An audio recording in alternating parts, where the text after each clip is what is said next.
Hello welcome the students and dear friends, कैसे हैं आप सब। उम्मीद करता हूँ बढ़िया होंगे, शानदार होंगे। अब जैसे कि आपके एग्ज़ाम नियर बाय यानी आपके अगस्त एंड में शुरू होने वाले अगस्त एंड का भी बात करें तो अब मतलब मुश्किल से 2 वीक में कह सकता हूँ।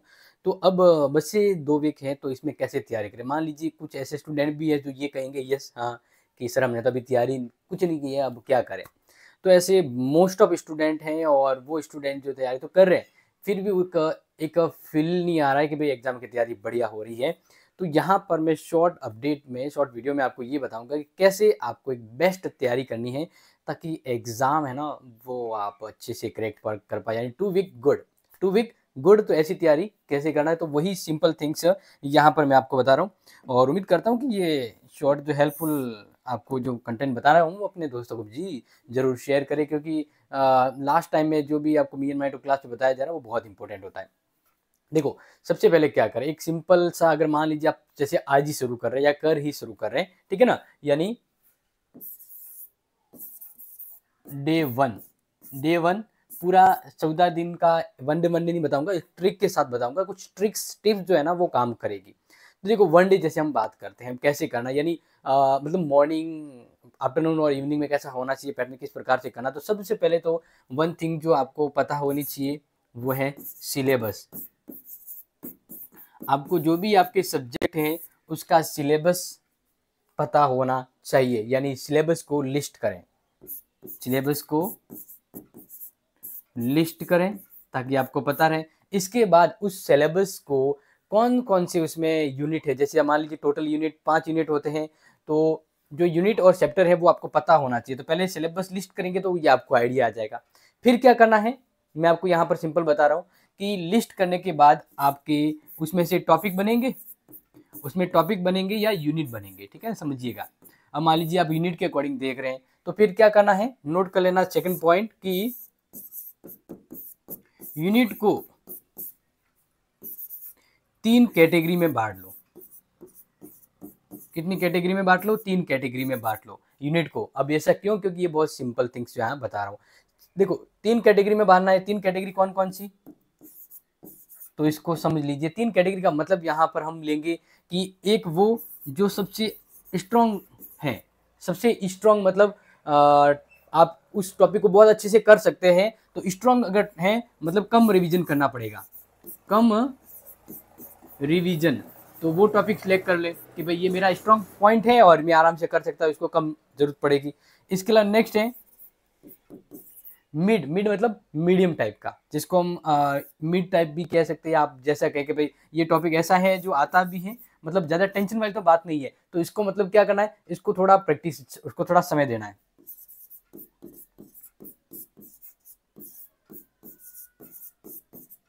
इसको थोड़ा प्रैक्टिस ज़्यादा करें। इसके बाद कुछ ऐसे टॉपिक होते हैं जो बहुत वीक होते हैं और आप उसको कवर नहीं कर पाएंगे, ठीक है ना, यानी वीक वाले टॉपिक, वीक यानी कमजोर वाले टॉपिक। तो इस पे आपको क्या करेंगे, अभी आपको पता चल गया होगा कि ज़्यादा ध्यान देना है, ज़्यादा ध्यान दें। क्लियर। तो पहले तो आप ये शॉर्ट लिस्ट कर लें एक अच्छे से, ठीक है ना। और इसके बाद अब आपको क्या करना है, सबसे इम्पोर्टेंट समझा दूं कि हमेशा ध्यान रखना कि इसके बाद एक बहुत अच्छी थिंग्स जो हैं वो है लास्ट ईयर के पेपर को आपको देखना है और प्रश्न हाईलाइट करना है। पिछले साल के पेपर देखें व उनमें हाईलाइट करें, हाईलाइट करें। समझ में आ रहा है। इस तरह से ये स्टार्टिंग द मोस्ट इम्पोर्टेंट, क्योंकि देखो शुरुआत भले ही धीमी हो, शुरुआत भले ही रिजल्ट न दे, लेकिन अगर यही कंटिन्यूटी रहती है ना तो परिणाम जबरदस्त होगा। तो अब जैसे बात करते हैं, ये फर्स्ट डे के अकॉर्डिंग आपको करना। अब नेक्स्ट यहाँ बता रहा हूँ कि सबसे ज़रूरी है कि आपको पढ़ाई का एक रूटीन भी बनाना होगा, पढ़ाई का टाइम टेबल।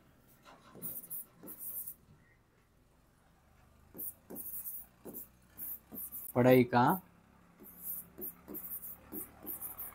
टाइम टेबल, ठीक है ना। आप जैसा बना रहे हैं, आपको लग रहा है तो इस अकॉर्डिंग चेंज कर सकते हैं या जो भी है, लेकिन टाइम मैनेजमेंट सबसे ज़रूरी होता है। जितना आप बेहतर टाइम मैनेजमेंट के साथ करोगे उतना ही बढ़िया है। तो बात करते हैं सबसे पहले मैं 3 डिवाइड करूंगा। जैसे एक है मॉर्निंग शिफ्ट, मॉर्निंग शिफ्ट यानी जो मॉर्निंग में आपको जैसे पढ़ना है, तो इसके लिए जैसे आप जितना जल्दी उठे उतना बढ़िया है। लेकिन अदरवाइज मैं ये कहूँगा कि आप 6 बजे से लेकर मॉर्निंग 9 बजे के बीच कोई ब्रेक नहीं लेना है। इससे पहले आप एकदम रेडी हो जाइए, और सबसे पहले जब माइंड फ्रेश होता है तो तब, या मैं कहूँ कि थोड़े मजबूत वाले टॉपिक, मतलब थोड़ा आपको जो इसमें वीकनेस है ना वो टॉपिक लें। मतलब नया कठिन टॉपिक पढ़ें या उसकी तैयारी करें। समझ में आ गया? ये आप कर सकते हैं। अब नेक्स्ट सेकंड शिफ्ट बताते हैं आफ्टरनून की, ठीक है ना। आफ्टरनून दोपहर की, यानी आप जैसे आपको उचित लगे आप बस वो दिमाग में रख सकते हैं। जरूरी नहीं कि आप जैसे मैं बता रहा हूँ वैसे कर, बस जो इसके अंदर जो चीज़ें बता रहा हूँ वो नोट कर लेना। अब यहाँ पर क्या करें आप, यहाँ ध्यान रखना कि आपको है ना, अब जैसे कुछ चीज़ ऐसी जो नॉर्मल थी जिसको आप कमजोर पड़ रहा है तो उसके नोट्स बना लीजिए, या जो कठिन टॉपिक पढ़े थे उसके नोट्स बना लीजिए, सारांश बना लीजिए। तो ये जो टाइम है उस टाइम में आपको आलस भी आ सकता है, तो क्या करेंगे, नोट्स बनाए या प्रैक्टिस नोट्स बनाए, क्योंकि देखो नोट्स बनाना बहुत ही जरूरी होता है। मैं ये नहीं कह रहा हूँ बड़े बड़े बनाना है, बस टॉपिक को पढ़ के जितने शॉर्ट होते हैं ना उतना इजी रहेगा, बहुत बढ़िया तरीके से। एंड फिर बात करते हैं इवनिंग, इवनिंग शिफ्ट। इवनिंग को मतलब जैसे मैं नाइट भी कह सकता हूँ, मैं नाइट भी कह सकता हूँ क्योंकि नाइट का भी टाइम होता है। तो अब यहाँ पर हम बात कर रहे हैं कि ये वो टाइम होता है जब आप आराम से अपने अकॉर्डिंग सेट कर सकते हैं। इसका कोई शेड्यूल नहीं कहूँगा कि आप 7 बजे से 9 बजे तक पढ़े, बट मैं ये कहूँगा कि इवनिंग में आप कम से कम 2 से 3 घंटे जरूर आप निकालें। भले आप वो 7 बजे से 9 के बीच हो, 8 से 10 के बीच हो, वो आप अपने अकॉर्डिंग तय कर सकते हैं। अब इस समय क्या करना है, इस समय आपको बता देता हूँ कि इस समय आपको वो टॉपिक देखना है जो टॉपिक आपको कमजोर लग रहे थे, ठीक है ना। यानी आपको पिछले साल के पेपर को देखते हुए तैयारी करना है।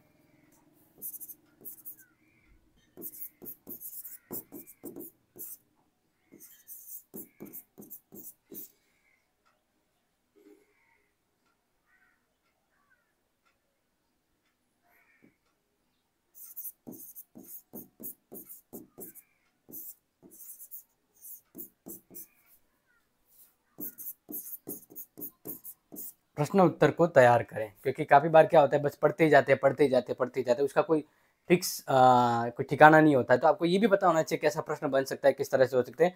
तो प्रैक्टिस करें, प्रश्नोत्तर की तैयारी करें। प्रश्नोत्तर की तैयारी यानी जैसे आप पढ़ते हैं कैसे सवाल बन सकते हैं, तो इस तरह से। तो ये आप पढ़ाई के एक टाइम टेबल शेड्यूल बना लीजिएगा। अब बात करते हैं यहाँ पर कि आपको जो 14 दिन का प्लान है उसमें क्या करना है। 14 दिन यानी 14 डेज, ठीक है ना, बहुत सिंपल से याद रखना। अब यहाँ पर आप क्या कर सकते हैं, तो देखो सबसे पहले मैं बता देता हूँ डे 1 to 7। मान लीजिए अब से आपकी तैयारी शानदार करनी है तो आपको क्या करना है, सबसे पहले 1 से 7 दिन के अंतर्गत है ना, जितना हो सके पूरा सिलेबस कवर करने की कोशिश करना है। क्योंकि सिलेबस जब पूरा नहीं होगा तो दिक्कतें हो जाएगी, क्या हो जाएगी, दिक्कतें हो जाएगी। इसलिए आपको ये ध्यान रखना है। यानी कहने का मतलब यहाँ पर है कि आप हर दिन है ना, हर दिन 3 से 4 टॉपिक कवर करें। तो इस तरह से आप करते करते ज़्यादा टॉपिक कवर कर लेंगे, जिसमें आपको मीडियम, हार्ड, स्ट्रॉन्ग टाइप के टॉपिक है वो लेने हैं। और साथ ही साथ यहाँ आप कर सकते हैं स्मार्ट नोट्स, यानी साथ में एक शॉर्ट ट्रिकी नोट्स है ना वो आप बना सकते हैं, और ये बहुत इजी रहेगा, ये आपके काम करेगा। इसलिए आपको ये थोड़ा सा ध्यान रखना है, स्मार्ट नोट्स बनाना है। और नेक्स्ट जैसे मैं आपको बताऊं तो फिर क्या करना है कि हर दिन जो है ना नाइट में उसका रिवीजन करना है, क्योंकि सिर्फ पढ़ने से काम नहीं होता है। आज के समय ऐसा है कि पढ़ा हुआ अगर रिवीजन नहीं करते तो वो मज़ा नहीं आता है। इसलिए पढ़ा हुआ जो भी है उसको रिवीजन करना मतलब अल्टीमेटली इंपॉर्टेंट होता है। नेक्स्ट जैसे आप क्या करें, जो इसके बाद जैसे सेकंड वीक की जैसे मैं बात करूं, सेकेंड वीक के अकॉर्डिंग, तो इसके अंतर्गत भी कुछ चीज़ों में आपको बदलाव करना है। कुछ चीज़ों में अगर बात करें तो जैसे आप वो फर्स्ट टाइम तो टॉपिक तो कवर कर ही चुके होंगे, अब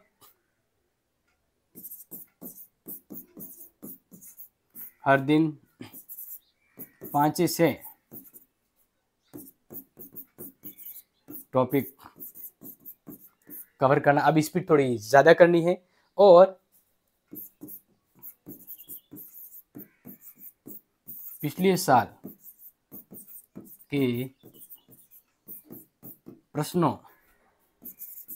की तैयारी भी करें, क्योंकि काफ़ी बार ऐसा होता है कि हमेशा है ना लगभग 40-30% लास्ट टाइम के पेपर प्रश्न जो है रिवीजन मतलब रिपीट होते हैं, तो ये आपके काम करेगा।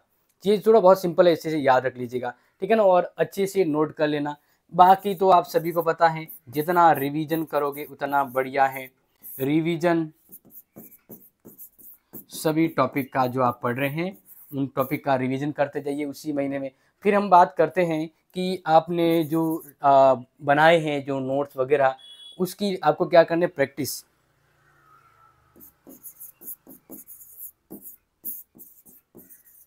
लिखित अभ्यास, क्योंकि सिर्फ उससे कुछ नहीं होगा। लिखित अभ्यास में ध्यान रखना आपको क्या करना है, आपको ये ध्यान रखना है कि लिखते समय पॉइंट आपको कवर करना है। किसको कवर करना है, पॉइंट को कवर करना है। दूसरा यहाँ पर आप बात करें तो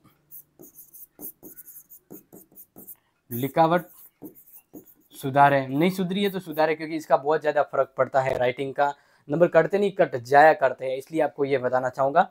ये चीज़ आप नोट करें, यानी पॉइंट को हाईलाइट करें और लिखावट को थोड़ा इंप्रूव करते जाएं, तो क्योंकि लास्ट टाइम में आप इन पर फोकस कर सकते हैं। इसके बाद lastly and most important tips बता देता हूँ और क्या करना है, तो ध्यान रखना। ये तो चीज़ें मैंने आपको बता दी जो आपके इन एग्ज़ाम के समय आपकी काम करेगी। अब देखो इसके अलावा फिर ध्यान रखना कि देखो लंबा बैठ के पढ़ते हो और लगातार पढ़ते हो तो कभी कुछ ऐसा होता है कि आपको समझ नहीं आता है। इसलिए आपको क्या करना है मैं आपको बता देता हूँ, अच्छे से आप समझ लीजिएगा कि पोमोडारो जो पद्धति है ना उसको यूज करें।